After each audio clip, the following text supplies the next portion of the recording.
जितु खैराबारियाव जानो गोनां बर' साहित्य सभानि बा बर' थुनलाइ आफादनि जितु 59थि बोसोरसालिया जथुम्मा खुंनो लानायनि जा गेट बा एग्जिबिशननि गेट दरखं बे दरखंआव बानायनाय समाव दंफैयो।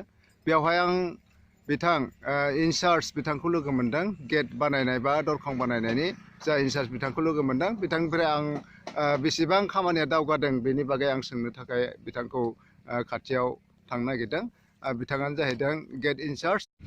गेटখন আচলতে আমি নেচাৰেলি গোটেই বস্তু নেচাৰেলি পোৱা বস্তুখিনিকে আমি ইয়াতে প্ৰয়োগ কৰি আৰু আমাৰ ঘৰুৱা পৰিৱেশ এটা ৰাখিম। সেই গেটখনৰ ওপৰত আমি ঘৰুৱা পৰিৱেশ এটা ৰাখিবলৈ চেষ্টা কৰিছোঁ।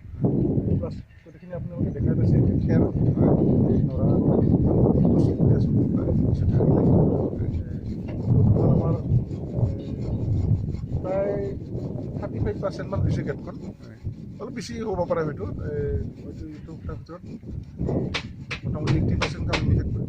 ওপৰত যিটো নেকি ঘৰৰ নিচিনা বনাইছে তাতে মানুহ থাকিব পৰা কিবা কেপাচিটি বনাইছে নেকি? আমি এনে ফ'ৰছোঁ তাৰমানে কি যাতে ঘৰ হিচাপে দেখা হয়। মানুহ থকা কেপাচিটি আমি কৰা নাই।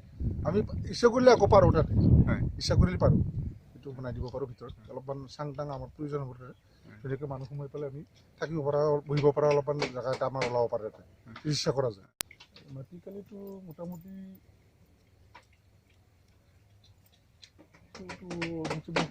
এতিয়ালৈ মই সঠিক হোৱা নাই। মোটামুটি 40ৰ ওপৰত আছে। 50 বিঘা যায়। 50 বিঘাৰ ওপৰত আছে। ঠিক আছে। नोंथांखौ साबायखर बावहरबाय। जोंहा दुलाराय बर' साहित्य सभा खैराबारि जिहेतु जागोन दावराव फोथाराव 50 बोसोरारि नोंथांमोनखौ साबायखर बावहरबाय। जोंनि खामानियाथ' सोलिगासिनो दङ। दा आगोलाव जेरैबायदि सोलिबाय थादोंमोन दा बांसिन जादों बियो।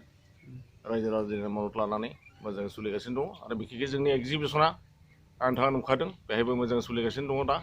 आरो बेयाव बाहागो लादोंमोन नोंथां मा मिथिखायो मानगोनां EM धनसर दैमारि MLA महेश्वर बर' बिथांमोना लिड लादों।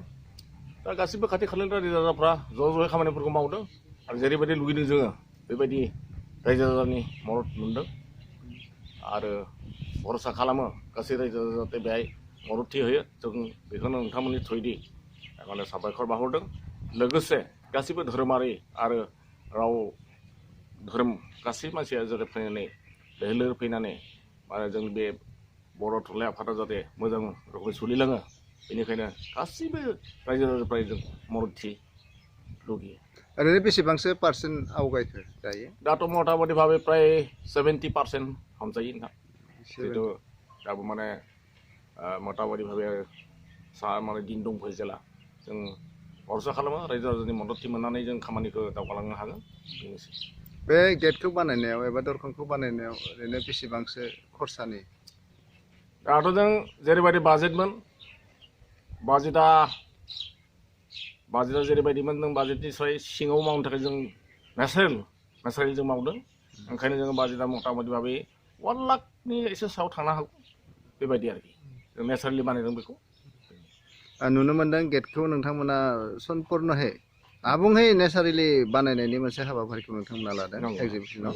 बेवहाय नेचारेलि होननानै बुङोब्ला बेवहाय मा नेचारेलि जिनिसखौ बाहायगोन? नेचारेलि बुंनो थाङोब्ला जेरैबायदि औवा दंफां ओमफ्राय थोरि नारा बेफोरखौ लानानै जों बानायदों बेनो नेचारेल।